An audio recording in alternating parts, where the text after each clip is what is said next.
We're not going to do an audio check. We're going in raw. We're going in. I can't say that. Yeah. Ram, cut that bit out. Okay. Our audience wouldn't know what that meant anyway. Huh? They're very... You're what? The audience wouldn't know what you meant there anyway. I thought you meant you wouldn't know. No. Because currently I just want it out on the record of what you have on your desk. Can I talk about that? No. No, okay. Oh, this? No, on your desk upstairs. Can I talk about that? Okay, talk about it. Can I talk about the fact that, let's face it, you got a sex toy on your desk? Yeah. Have you seen this, Ram? He's got a sex toy on his desk. It's not a sex toy. Is it not? No, it's not. It's this cylindrical shape that vibrates in various different settings. Yeah. You're 18, right? Yeah, okay, so we can talk about this now. Right. It's a massager for your face. I got it as a gift. Okay. You know, there are other areas that you can massage, like your face. Sure. Your arms. Why is it that shape? Because... Would you not agree that shape is optimal for certain other things? And your face. Like, stop it. So, It's a great product. yeah. Would you recommend it? Should we review that product? We should. we I need a bit of time to review it. Okay. Give me the weekend. Right, I want to okay. check it out.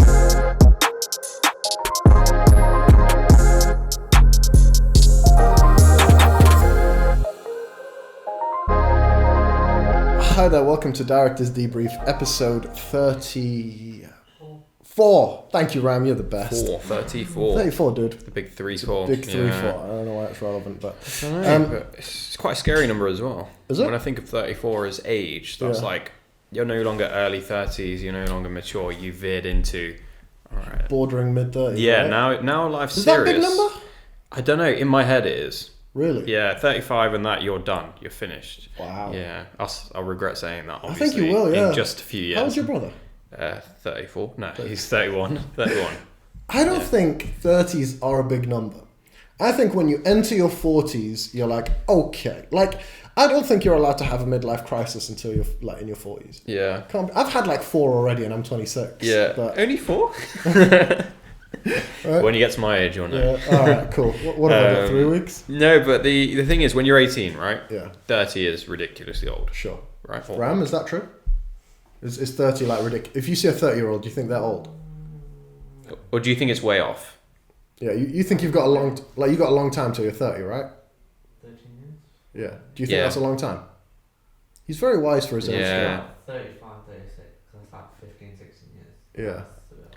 Okay, but when I was 18, I'm sure I looked at 30-year-olds like, damn, like you need to like have a settle down, like, Yeah, just relax. I thought right? they had their shit together. Yeah, and then I now look at 30-year-olds. I mean, we're not far. Yeah.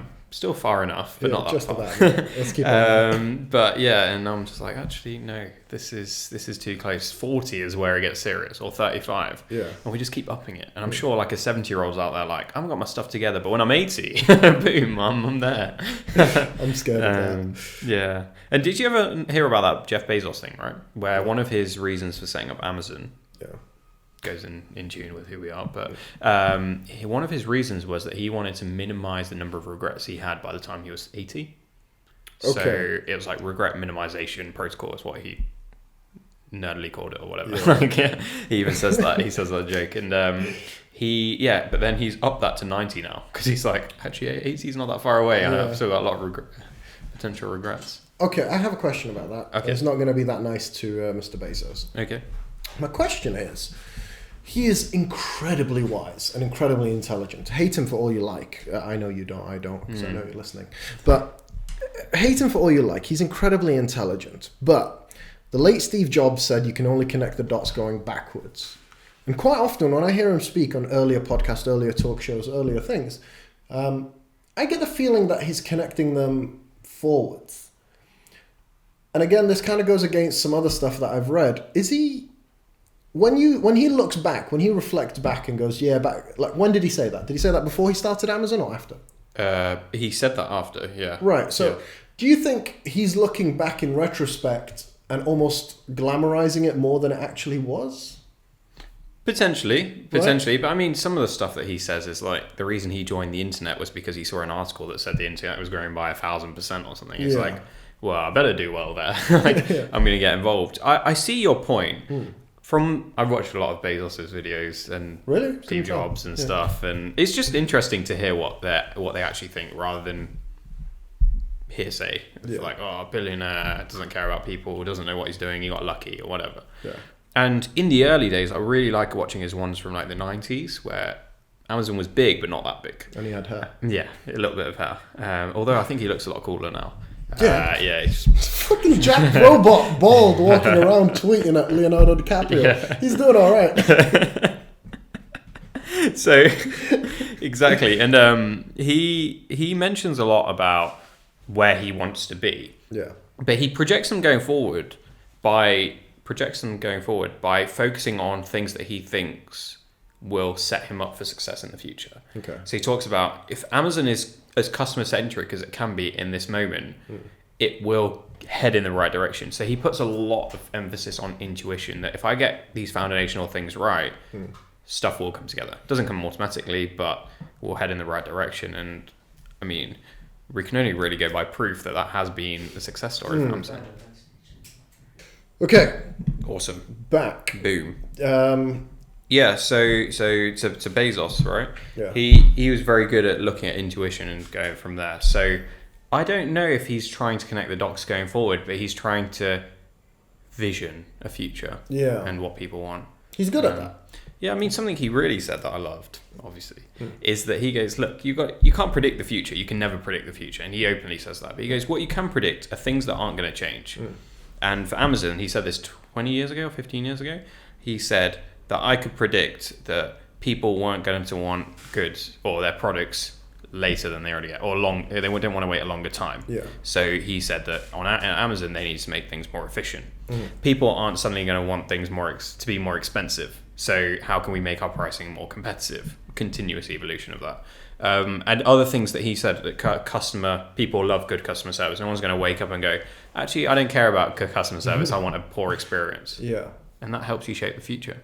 That's very impressive. I'm just thinking in terms of, he must have had a long list, or, he's an innovator. He thinks of a lot of stuff, right? He must have had a long list of things that he has to filter through, right? Because those aren't the only key factors to what makes a business successful, right? Yeah. There must be like quality. And let's be honest, certain Amazon basics, certain things aren't really up. They're not known for quality. But quality is one example of 1,000 different ones that have different metrics. In terms of, like, we're in healthcare and pharma, the legitimacy of goods. Yeah. It is what, 2022, August of 2022, and now they're releasing features to sort push that out. Yeah, to sort that out. But there was a long history of it. So, but I'm not going to sit here and say he picked the wrong ones. He clearly picked the right ones. It's a very, very successful business. I think when he looks back at that, it's very clear that he made the right decisions. I think in the moment, that is a very scary thing to say. Yeah. Like, no, we're going to be cheap, we're going to be quick, we're going to do that. Yeah. It takes a certain level of confidence. But looking back, I think it's a lot easier to romanticize it. And I've been doing a lot of thinking about this myself. When I look at the operations of this business, I need to actively remind myself of all of the shit I've done that failed. Because it's really easy to look back and go, well, I made this change and it led to this success, which is great, but it's really easy to, like, romanticize the past. Yeah. My biggest one of this, right, and I'm curious to see if you have any similar stories, is moving out of London.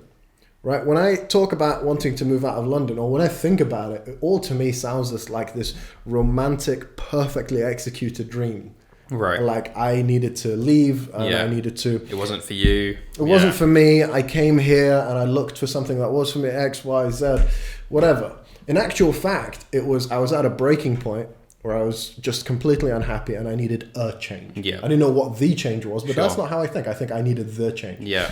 Then I think, oh yeah, and then this job, like, spoke out to me, and I can't, you know what I mean? There's none of the fact that I worked in like Eddie Stobart, the refrigerated warehouse. Yeah. Like 4 hours. Yeah. I worked in recruitment for about 2 weeks. Like, there's a lot of things that brought me here, and all of those tend to blur away.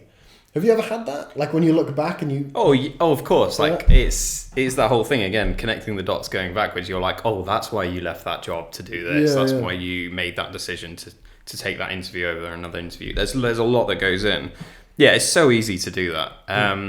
But rather than seeing as a point of romanticizing it and saying, oh, what a great story, it's more realizing how the little decisions and the proactiveness on your part in that case of, you know what, I'm really unhappy, I'm going to make a change, actually produce such a big result in the long term. Yeah. So you may go home today and say, you know what, I'm not happy with my diet. Yeah. Today I'm going to have salmon and salad or whatever I'm going to do. Yeah. You just make a decision, and it's a really small decision in that moment that isn't going to impact you that much. You're going to look in the mirror and pretty much look the same. You're going to feel the same, maybe a little bit less sluggish, but apart from that, that's there. But taking inspiration from previous experiences that you've had where you've seen the littlest change and the mentality shift lead to really big results. Maybe that salmon and salad leads to a much healthier diet, much healthier lifestyle, which allowed you to make the decision to train more at the gym, which allowed you to be more confident, which, I don't know, it could really... Which, without romanticizing, I think that was my journey with Huel, which is just, I took it because it's all I could afford at the time. Yeah. Like, I drank it, and then I was like, I want to see where this goes now. I've lost a bit of weight. I'm happier in general. But... And now it's the greatest thing you've ever had. Now it's like one of the greatest things I've ever had.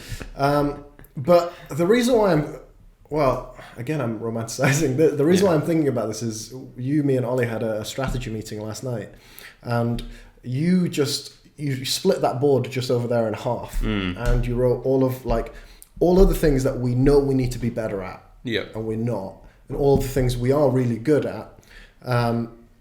And I realized, looking back at all of our successes, you don't see any of the stuff that we need to fix. Yeah, it was at 9:00 at night, so it's quite hard to come up with stuff. But it was looking at a mirror. Yeah. You know what I mean? Like when all of us were suggesting stuff, and it was just like, I think you started off with like, we're gonna have to be honest here, guys. We're gonna have to talk about where we don't meet the mark, because we're gonna have to fix it ASAP. I think one of the strengths that we had on that board was the fact that we were willing to take responsibility, and it's the thing I love about the three of us and the wider company, everyone involved in the team, that we don't seem to have, obviously we all have our moments, of course, a defensive nature and a willingness. And we're, it's almost a thrill if you criticize me for something genuine that I've done, not just for the hell of like, I want to annoy him. Like, you're like, this could be improved. It's almost like a blood rush of like, give me good criticism, give me something so I can fix up and change to. Going back to, again, the romanticizing and stuff, I am a firm believer it's actually healthy to a certain extent. Go ahead. Because as entrepreneurs, business owners, whatever we do on a daily basis, we go through firefighting regularly. We go through so many different issues, and we're told to compartmentalize, right? I've got 5 projects going on at the moment, and 3 of them are going really well and things are progressing, but 2 of them have their setbacks this week. And then it will switch, and the other projects will have their issues and the 2 with the setbacks fix. Being able to compartmentalize yourself is a strength, because you've got to be able to trust the process and say, you know what, I'll come back to that and it will fix itself. But there's no point me looking at the faults in that whilst I'm working on something else. And the idea of romanticizing the entrepreneurial journey and saying that led to that and thinking of the positives is healthy for our minds in compartmentalizing and trusting the process. Okay, that's a good point. Yeah, if you followed me there in a roundabout way. The idea of, things will come together. It doesn't feel like that in the moment, and I could stress about a invoice that wasn't paid on time for the next week. Yeah. Or I can make the relevant steps that I need to get that fixed, but I do everything in my ability and then trust the process to a certain extent and not let that cloud my judgment on everything else I'm working on. Yeah. It's a delicate line you're dancing, but I need to understand a bit more about this, right? You've got 5 tasks, 3 of them are going really well. Yeah. The 2 that aren't necessarily projects. 5 projects going on. The 2 that aren't going very well, are they pending any sort of action? Yes, so they are pending actions. Yeah, and not on the moment. So what I now do is I make sure that I've completed as much of the pending action as I can. Yeah, there'll always be 1 or 2 tasks that I could still do but I make sure I've done them to the best of my ability, and I've given them individual attention, so I don't let the pending task of B cloud my judgment of A. And again, I'm sounding like I'm perfect at this. I'm really not. It's something I work on, and 5 projects has now become 10, and it's growing. But what I do is I make sure that I've actioned those, and then I trust that I've done everything I can with that. I'm going to move on to something else and come back to this fresh latter point. Yeah, because the one thing I was struggling to sort of agree with, but you've kind of answered it now, is that sometimes those 2 projects, it's good to not let them fester, but suddenly you'll find yourself at a pinch point where you'll only have more regret that you didn't devote more attention to them. Sure. So I guess what you're saying is, still work on them, but don't let them impact the good. Because I think we've all been guilty, and don't use this as an excuse, Ram, we've all been guilty of seeing like 10-page document reports or something like, the intimidating stuff that you don't necessarily want to do. Yeah. I'm looking at Ram a lot here because I know he's just had to submit one to his agency. But yeah, there are tasks where I realize I'm a lot more easily distracted from the tasks I don't like doing. And that's a weird, obvious thing that only recently has started to pay more attention. Like, there's a report that I need to do, and I have opened it like 3 times today already. Mm-hmm. It is 99% done. Yeah. And it's not due till next week, but it's been on my to-do list, and I'm a slave to my to-do list. If it's on there, it needs to be done. Sure. But I have opened it 3 times today. I have like 5 more fields I need to calculate for. And that's it. Right. That's 25 minutes, half an hour work. Yeah. And I keep opening that and going, that website needs to have this done. And I'll just go and open that, and I'll just be distracted. Give me a back to it. Yeah. Yeah. It's really freaky. I just got an email about that. Oh, okay. That's a sign. No, look, we're all there. Like I said, it really much easier said than done. How do you get back on? Sorry, I'm desperate for advice here. Yeah, no. So how do you drag your ass back into the red? Okay. I don't quite have an answer for that as such yet. I'll come to that as I develop. But what I wanted to go back to was where,